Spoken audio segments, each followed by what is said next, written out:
someone tell Dexter, yeah, you're going to win. You're my favorite bodybuilder. Then come to me and tell me the same exact thing. And then after you start winning a lot, you start getting hit with a lot of expectations.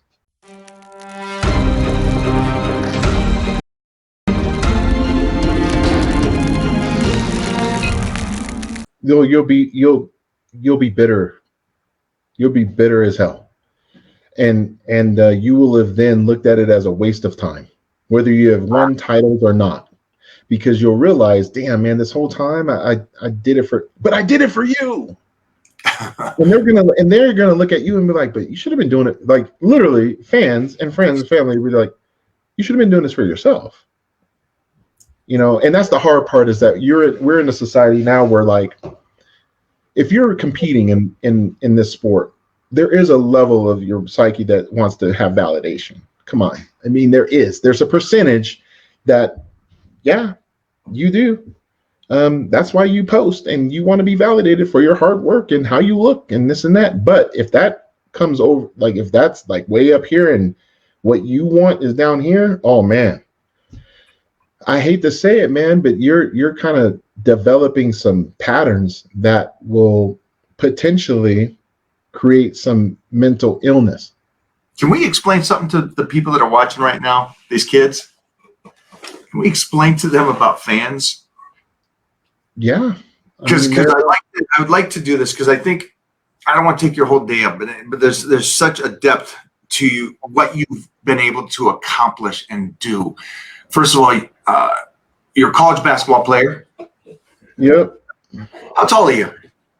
5'0", but I used to say 5'0", but I'm 5'9.5". So you can slam. Not very tall, but I had a really good vertical leap back in the day, and could dunk and could run, do all the things I can't do now. but yeah, I was good fun. Mr. Olympia, numerous, crushing it. Mm-hmm. So you're famous. Everybody knows you. Everybody knows about you. Everybody I talk to looks up to you. Terry Crews talks about you. All my guys, Billy Gunn talks about you. All these people know you, and you're this iconic person. How fickle are fans? How much are they there one day and gone the next? How important is fame that it's there and gone the next? I think it's very difficult because you don't know also why they're there. How do I describe it? Okay, so when I was first started competing, in the pros and stuff, obviously I came out guns blazing, acquired some fans. Then it got to be a lot. And then after you start winning a lot, you start getting hit with a lot of expectations from fans, because they do it in all sports. So your flavor of the month, to a degree. And what that does on a personal level, it could be devastating, because you're like, wait a minute, I was just on the cover of Flex or MD, and now it's the next person that they're saying that is the future of. Remember, they used to have these articles that said the future, Mr. O. I used to hate that. And then I realized, I'm like, dude, first of all, they're trying to sell a product. Now with fans, man, like, they can love you all. See, I had to come to a realization that I don't own them. I don't own these fans. These are people that support me one day and they could be gone the next. What I should be more focused on is, are they supporting the sport that I love? And I've said it on numerous occasions. I love my fans, but I love the fact that you love the sport, because if I'm still here or I'm not here, do you still love it? I want you to still love it because of what it's done for me and what it can do for you. But let me tell you, after that second, third Mr. Olympia, man, the social media was heavy, and it really made me into the hero villain, and those same people started rooting for other guys because maybe they wanted to see other people win. And I had asked a couple of guys, and I started just paying attention. to what people would say. And some people was just like, I just want to see someone else win. I like this guy. I like this guy. Or I like this guy. I would be at booths and literally hear someone tell Dexter, yeah, you're going to win. You're my favorite bodybuilder. Then come to me and tell me the same exact thing. So all I know is that they love the sport.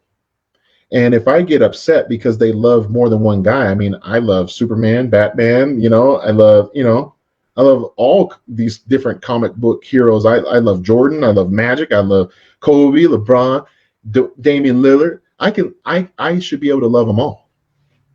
So, I can't just stand there and say, well, I own you because you were once my fan in 2011. And now you're not. Now, what I will say that sucks is that the fans sometimes can go from loving you to hating you for just no reason.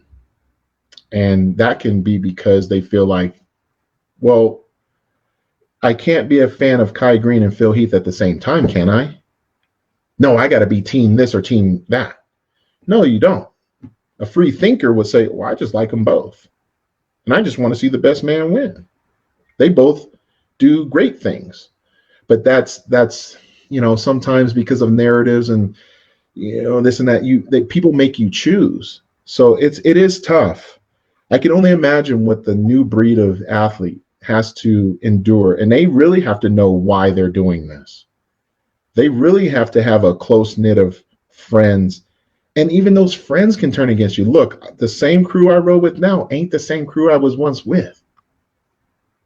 I used to have, after the Olympia, probably just under 90 people on a VIP list walking in with me at Excess Nightclub Las Vegas. I stopped doing those appearances. Nothing against the nightclub. I love it. But I just realized their why I didn't like.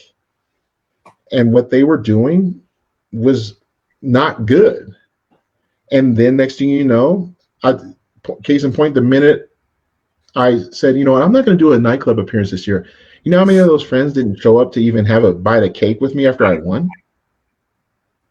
Or worse yet, like in 2018 when I lost the Olympia, I can tell you how many people were in my room. There were no 90 people. There was only like 11. How messed up was that? So it can get really ugly if you allow it, and then you just have to take it as a lesson. And all great athletes have had this moment. I guarantee you, all of them have. And that's when you find out who is there for you and why they're there. It's usually, I guess for me, it's I like for what Lee Haney did for me, or those moments. It was more than him being a bodybuilder. It was his intelligence of understanding the philosophy of weightlifting and the mechanics of it, and how he was as a human and how he carried himself. That's what I loved about him. And there's others, mostly from that era, because I was such my era and stuff, that I got to meet and train with these guys and train with Tom Plaz and Robbie throughout the decades. And it's the individual that overrides the accomplishments for me. Mm-hmm. And when it gets to that point, it's my Bruce Lee moment. It's like, I love Bruce Lee forever. I love it because he came over here, a foreigner, and crushed it and did something and said the whole martial arts world was wrong and his way was right. And he's a young 20-year-old buck, and he was right.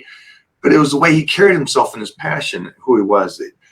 It's cool to see that transition. But one of the things that I notice is that when it's on the surface and they're only a fan of your accomplishment, you win this, that's why I like you, instead of the individual. See, I like you because you're a dog guy. I like you because you and your girl are great. It's you and yours and my talks when we guest pose together and those kind of things. That to me is who I'm talking to and who I like more than the trophy. The trophy's great. The trophy's so few people in the world, but it's the human in those moments that I'll remember with you and talking to you and your character on that aspect that I think is awesome. And I hope that people out there today that are watching this and go, oh, it's cool. This is Phil, you know, and it's the individual that you are. That I hope all these people today understand that you are a class act and you're a great guy and a great human. Well, I appreciate that. No, I truly do. And, you know, it's always cool to, you know, be around like-minded people, but like yourself that, you know, have awesome values. And I think that's what, you know, I value the most. And, you know, why do I have friends? I have friends that, you know, we share a certain commonality with. The bodybuilding stuff is just a sugar on the top, right? That's just like, you know, being a good person. You're always doing that. I mean, obviously you're, you know, you love animals, which I, you know, that's great. You're a family guy. You know, I love the fact that you've always been able to do different things. I still remember, gosh, this is dating us back. I still remember you hitting me up about how you were going to do that, try to break the world record for smashing through those windows. And I was like, I don't know how the hell he's going to do it, but he's going to do this. And I was like, how cool is it that someone hits me up and tells me this stuff, and he goes out there and just makes things happen. I said, I gotta align myself with these types because, you know, you're a go-getter, and that's what's influential to me. Obviously your relationship with Mona. I mean, I've known Mona for a long time. You know, she's great. She's awesome. She's a genetic specimen. I don't know what planet she's come from. Probably where Wonder Woman come from. I mean, it's just like we're just watching Wonder Woman the other day, and I'm like, yeah, that's pretty much Mona right there. Like, okay, all right, cool. But yeah, you know, I think it's I think where I'm at now in my life is a place where I do want people to see me as a whole, right? And I appreciate our dialogue because not many, you know, I don't do a ton of, you know, talks, interviews, etc. And maybe it's I was trying to ask myself, why don't you do more of this stuff? And I'm like, probably because of the people who I don't align with, and because I don't want to be fake. But thank you for, you know, allowing me this opportunity. And, you know, there's a level of vulnerability that comes from my part, you know, to let people in. But, you know, I'm excited to, you know, let more people know that fun-loving guy love probably the same things that they love. That's why I probably met more people off of Twitter than Instagram, just because we talk about random stuff, music, games, cars, fashion, books, you know, all kind of fun, cool stuff. But overall, we're all the same. You know, some of us just have bigger arms than the next, but overall, you know, we just, you know, want to live a good, blessed life, and anytime we can lend a hand, a level of encouragement, you know, while showing a lot of passion and toward our goals is always important. You know, I just, you know, I'll tell you this real quick. When I would drive to the gym, I used to always drive past the cemetery, and people used to ask, well, why share this? And I'm like, there's a reason because of it. Because I realized what my why was.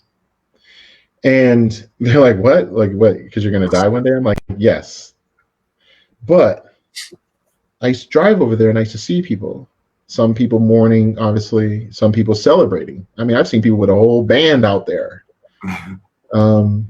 And I told myself, I said, Phil, like, you won't be at this particular site, but you will be somewhere one day. But what will that headstone mean to you? And on my worst days, I go to the gym, I'm like, Phil, like, you're building a legacy. You want your friends, your family to know that, like, man, when they pass that, they're like, man, he was a great bodybuilder, but man, let me tell you a story about Phil Heath. He was you know what I'm saying? Like, he was a great bodybuilder, but let me tell you a story about the time that he and I were just hanging out.